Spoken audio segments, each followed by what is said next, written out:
Hürmetli vatandaş, bugün sizlerle 2023 yıl 10. ayının 12. günü haftaga Perşembe, hürmetli vatandaşım.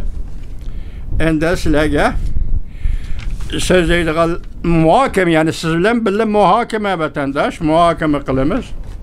Muhakeme kıldığın başlayımında bugün 12. günü hazır Büyük İrat Orbiti'nin televizyası da Şişen Efendi riyasetçiliği de bir münazara başlandı vatandaş. Bu münazara xas alda mavzunu evvel sizlerge tavşırıp bakay. Anlapayanlar vatandaşı. Hamas'ın kaynida turgan sırlık devlet. Cungo Kompartiyası. Qışlıq olimpik murasim mezgilde Prezident Vladimir Putin bilen Reis Xi Jinping görüşkenden keyin Rusya Ukrayna uruşu partildi. Bu qatam Asiyadan hareket murasimi qatnaşkan Beşar Asad vataniga qaytgandan keyin Hamas İsrail'e uruşu partildi. Acayip koyulgan mavzu cuma. Bu mavzu acayip koyulgan mavzu. Qarab turun ha. Birincisi Rusya murasimida Prezident Vladimir Putin Beijing'e geldi. Reis Xi Jinping bilan görüştü. Vataniga qaytgandan keyin Rusya Ukraynaga tajovuz qildi. Rusya Ukrayna urushi boshlandi. Endi bu qatam Suriyaning podshosi Beşar Asad bu qatam Hangzhouda o'tkazilgan Asiya Tenhareket yig'iniga kelib qatnash dağdığılık bütün ailesini başlap cemiyetini padişah cemiyeti degan qanchalik bo'ldi bilasiz-ku vatandaş. Şunu başlap kelib qatnaşdı. O qatnashib Hangzhoudan vatani Suriyaga qaytib beriblar. 5-6 kun o'tmayli Hamasning İsrailga hujum qilish harakati boshlandi. Demek bu yerde Şişen Efendi riyasetçi, Büyük İran televizyasının riyasetçisi. Ne demekçi? Ukrayna vuruşumu sana münasebetlik Cungo Kompartiyası. Hamas İsrail'e vuruşumu sana münasebetlik Cungo Kompartiyası. Endi bu yerde bugün bunu tallap elişimizde yani mındak bir gep var vatandaş dikkat kılın. Nasıl işgirayetinde bütün dünyada yani 4 rayon uruş noktası. Uruş noktası. Mesela bunun İşgirayın uruş allaqachon partildi. Mesela Avrupa'da Ukrayna uruşu. Hazır Asya'da otur Şərqdə İsrail'e Hamas uruşu. 2 noktada bu uruş partildi. Endi 3. nokta Çavşen yerim arılı. Tayvan boğuzu da uruş partilaydigan bolsa Amerika armiyası bu uruş meydanları qandaq taqabul turalaydı. Bu münayeti əmeli sual, əmeli qoyulgan sual vatandaş. Bu yerde Amerika Qo'shma Shtatları armiyasi uyaga baramda bamam bu yerde bir de gap var. Siyaset şunu belgileydi degandimi bu yerde en mühim gap Amerika Qo'shma Shtatları bu devletning devlet ahlakı belgileydi vatandaş. Man bugun otur Şərq tunigan port mangan bugun yana bir omadga mangdi degan xabar keldi. Prezident Joe Biden bugün xabarda nima debdi desangiz bizning kuchimiz var, kuchimiz yeterli debdi vatandaş. Muşundaq deyli, endi mush 4 rayondagi urush masalasi agar shundaq o'tirg'i chiqadigan bo'lsa, Asiyadagi keyingi qism o'tirg'i chiqadigan bo'lsa, Amerika buni taqabul tura olamdi deydi. Endi yangi tanliqlar televizyasi shunama 10. ayning 12. kuni YouTube vatandaş.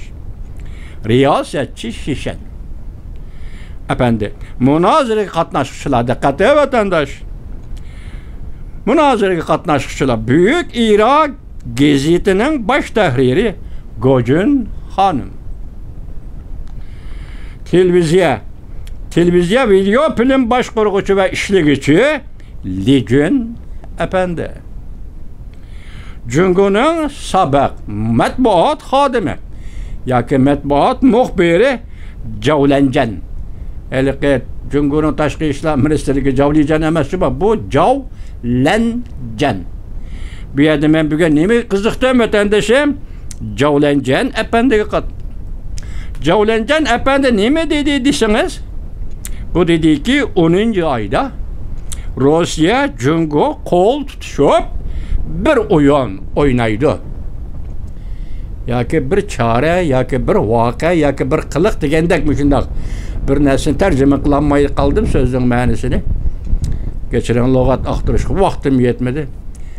O'ynaydi degan ma'noda buni kim so'zlayotdi? Javlanjan apan. 10-oy. 10-oy ichida Jungoning bir yo'l, bir belbog' yig'ini echilatdi. Shundaqmi vatandosh? Bu yig'inga 100 necha davlat qatnashatdi. Shundaqmi vatandosh? Rossiya prezidenti Vladimir Putin bu yig'inga taklif qilingan edi. Hozirgacha buning vaqti aniq emas edi. Endi tunugun paylasop Johnson-Johnson xabarida vaqt oydinlashdi. Yig'in 10-oyning 17-kuni bilan 18-kuni 2 kun ichida echildi ekan. Bu yig'inga Rossiya Federatsiyasi tashqi ishlar ministri Sergey Lavrov kelib qatnashdi ekan hisobda. 10-oyning 16-kunidan 18-kunigacha 2 kun yig'in qatnashdi ekan. Aslida prezident Vladimir Putin taklif qilingan edi. Hozir endi paylasop Javlijanning so'zidan qaragan vaqtida mavzusidan qaragan vaqt nima deyildi? Mavzu qarab baqing, vatandosh. Javlijanning bugungi video filmi qo'yilgan mavzu do'stlik parxoti ag'darilib ketdi. Xi Jinping bilan Rossiya prezidenti Vladimir Putinning do'stlik rishtasi yemirildi. Prezident Vladimir Putin Jungoni ziyorat qilishni kechiktirishi mumkin. Hatto Jungoni ziyorat qilishni bekor qilishi mumkin. Mavzuliq video film 10-oyning 10-kuni YouTube'da e'lon qilindi. Avtor Johnson-Johnson vatandosh. Ko'rib o'tdingiz. Birinchisi nima deydi? Javlanjan 10-oyda Rossiya bilan Jungo o'rtasida bir o'yin bor degandek gapni qildi. O'rtada biz sizlar tanishtirdik. Endilikchi Johnson-Johnson nima deydi? Prezident Vladimir Putin 10-oydagi Beijingda echiladigan bir yo'l, bir belbog' yig'iniga qatnashmaydi. Kelmaydi. Kechiktirildi va yakatda bekor qilinishi mumkin. Men sizlarga qayta mushu xabar o'ttirib chiqqandan beri qayta leksiya so'zlab keldim vatandoshlar. Bu yerda mening bir qiziqishim bor edi vatandoshlar. Tasavvurimda bir paket yoki tasavvur, paket asosida tasavvur qilishdan yana paket paydo bo'ladi vatandosh. Tarix deganning ma'nosi nima? Paket va tasavvur. Siyosat deganning ma'nosi nima? Metodi nima? Paket va tasavvur vatandosh. Tushundingizmi? Shuning yarasha paket asosida menda bir tasavvur. Bu tasavvur nega bordi? 3-oyning 17-kuni prezident Vladimir Putin ishxonasida Jungoning raisi Xi Jinpingni qabul qildi. Taklif qildi Beijingga murosimga yig'inga javob qaytardi prezident Vladimir Putin 10-oyda echiladigan bu yig'in qatnashishga va'da berdi. Buguncha Johnson-Johnson deydi, kechiktirildi, hatto amaldan qoldirilishi mumkin.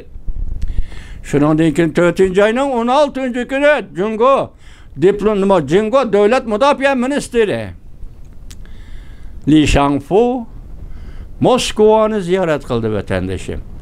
Ma'muriy amaldor ziyorat qildi, keyin harbiy amaldor ziyoratga bordi. Bu yerda qandaq gap bor? Uni biz bilmaymiz-ku. Qandaq gap bor? Bu tugudimi? Shuningdek 3-oyning 9-kuni nima degan to'q? Masalan, sobiq tashqi ishlar ministri Jungoning Qingong apandi bizni Moskvaga Amerika majburlab avatdi. Yoki majburlab demisimi? Moskvaga Amerika avatdi. Majburlab deganida Mehmet siyliqlashtirib so'zlab o'taman juma vatandosh. Amerika avatdi. Qaysi xabarda shundaq dedi? Qaysi mavzu asosida shundaq dedi? Rais Xi Jinpingning siyosiy shaxmat taxtisi. Rais Xi Jinpingning siyosiy shaxmat taxtisi degan xabarda shundaq dedi. 3-oyning 29-i ketdimi? Endi 8-oyning 21-kuni Rais Xi Jinping Janubiy Afrikaga bordi. Tarjimon ishdan kirgizilmadi. Hech qanday axborot yoki matbuot bu to'g'rida buni nima uchun shunday ekanligi bir narsa demaydi. Chunki bilmaydi. Buning sababini aytib bermaydi. Naq maydonda suratga tortib olgan muxbirlarga ming rahmat. ishdan kirayotgan tarjimani to'sib qolganligini rasmga tortib olgan suratga muxbirlarga rahmat. Nima uchun ekanligini hech kim bilmaydi. 22 kuni Janubiy Afrikada katta yig'in 5 davlat qatnashadigan yig'inga, savdo sanoat yig'iniga qatnashmi tuyuqsiz g'oyib bo'lib ketdi. Reis Shi Jinping bir xudo biladi. Bir aşı voqeani qandoq tashkillagan, qandoq o'rlashtirgan bo'lsa, o'rlashtirgan, tashkillagan kishilar biladi. Hayron qolasiz, men shu vaqt hayron qoldim, shundaqmi? Reis Shi Jinping 8-oyning 26-si aeroplan bilan Beijingga emas, uçup Şinjan Uyghur Abnum rayonining poytaxti Urumchi shahriga tushdi. Hazır unda siyaset dedi, bunda siyaset dedi, onun neticesi keldi. Quruq gap, men bundan esak hech qaysi ishonmayman. Bu yerda intayın muhim mesele var vatandaş. Siz bizge aytib bermaydi, men sizga aytib bermayman, intayın muhim mesele var. Beijingni tashlab bevosita Urumchiga uchish bu o'ng'ay gap emas vatandoshim, oddiy ish emas bu. Xo'sh. Shu bo'yicha biz tahlil qilib kelib, agar bu qatim Prezident Vladimir Putin Beijingni bir belbog' yig'ini qatnashishi bilan qatnashgan bo'lsa, vaqtida ikkisining o'rtasida qanday siyosat o'rtaga chiqishi mumkin edi yoki qaysi mavzular to'g'risida suhbatlashishi mumkin edi. Bugun matnimda Javlanjan apandi Jungo Rossiya birlashib bir o'yin dedi. Bir voqeani o'rtaga olib chiqdi dedi. Javlanjan shundaqmi? Bu belki Vladimir Putin'nin Beijing'e gelişi Reis Shi Jinping bilan birlikte shundoq siyosatni o'rtaga qo'yish. Endi bugun Johnson Jenim dedi. Johnson Jenim dedi. Prezident Vladimir Putin Beijing'e kelmaydigan, yig'in bir yo'l bir belbog' qatnashmaydigan bo'ldi. Hozir endi Javlanjanning degan gapi bir vaqt kelib qoldi. Johnson Jenim degan gapi rost bo'lgan bo'lsa, Prezident Vladimir Putin Beijing'e kelmasa, mesela Jungo'nun rahbari Reis Shi Jinping bilan ko'rishmasa, bularning o'rtaga chiqadigan siyosat nima bo'lishi mumkin edi vatandoshim? Chunqur tasavvur qilib boqgan nima bo'lishi mumkin deb bugun tahlil qilib, Johnson o'zining xabari, o'zining mavzusini tahlil qilib, Jungo Kompartiyasining Reis Shi Jinping 180 gradus o'zgardi, Amerikaga o'zini otdi. Yana Amerikaning pochig'ini quchoqladi. O'tganki Javlanjanning ajdo shakillik diplomatiyasi bugun yukunib o'ltiradigan diplomatiyaga aylandi. Johnson shundaq dedi. Yukunish diplomatiyasiga aylandi. Ajdo shakillik diplomatiya bugun yukunish diplomatiyasiga aylandi. Canımızma şunu olan ahir diyen bir cümle sözünde nime dedi? Başta ettik o. Dostluk parhudu yemirildi, üzüldü, toktap kaldı. Dostluk reştisi yemirildi, üzüldü, toktap kaldı. Rusya Jungo oturusiki münasebet müşahede tügüdü. Dedi bunu Johnson'ca hüküm kıldı vatandaşa. Endi keyinki reallik kandak hüküm kıldı. Keyinki vakayla kandak terakki kıldı. Unutmayımız Johnson'ca nime dedi? Şunun için Rusya'dan ayrılıp kalganlık için, Rusya'nın kollaşıdan ayrılıp kalganlık için bu kadar Reis Shi Jinping yana Amerika'nın tizini kucağladı. Bu siyasetke uygun. Bu siyaset mantıksına uygun. Bu Jungoluk ya ki Jungo Kompartiyası. Xitay milletinin karakterine uygun. Ben baş dedim ki mavzudun devirde Rusya'dan yemirildi, Rusya'dan zirikti, Rusya'dan zerbi yedi. Prezident Nixon'un kolunu tutup Amerika'ya gelip Amerika'nı kucağıldı. Çünkü mavzudun Rusya'ya milletçilik ile muamele kıldı. Hazırgıça Jungo hem Rusya, Amerika ile münasebetini yaxşılap aldığımızdaki 8-10 yıl içinde Amerika'ya milletçilik ile münasebet kıldı. Ahırda gücü yetmedi. Şendiniz mi? Ahırda çağrı tapanmadı, gücü yetmedi.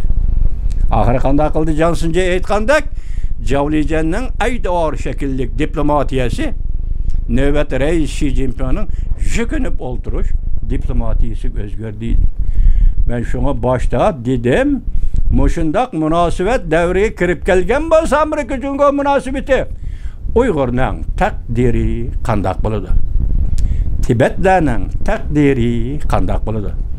20 yil ajr singdirgan Amerika Davlat Majlisi Uyg'urning kishilik huquqi to'g'risida 60 yil ajr singdirgan Amerikaning har navbatlik hukumatlari Tibet to'g'risida navbatda mushu darajaga, mushu munosabat bosqichiga chunki Amerika munosabati kirib kelgan bo'lsa, bundan keyin Tibet masalasi qanday qaraydi? Uyg'uriston masalasi qanday qaraydi? Gapimni ochiq aytsam bir jumla, Uyg'uriston masalasi Rus bilan Xitoy o'rtasidagi masaladir. Bu masala bu yil 10-oyda Beijingda o'tirg'i chiqishi mumkinmi yoki boshqa bir shaklda o'tirg'i chiqishi mumkinmi?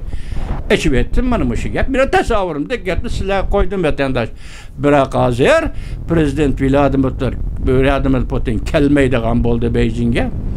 Onun o'rniga Reis Xi Jinping Amerikaga keladigan bo'ldi 11-oyda. San Fransisko yig'inga qatnashadigan bo'ldi. Mushu oraliqdan da Uyg'uriston masalasining bundan keyin realligi nima? İki davlat münasebeti dairesinde Uyg'uristonning taqdiri nima?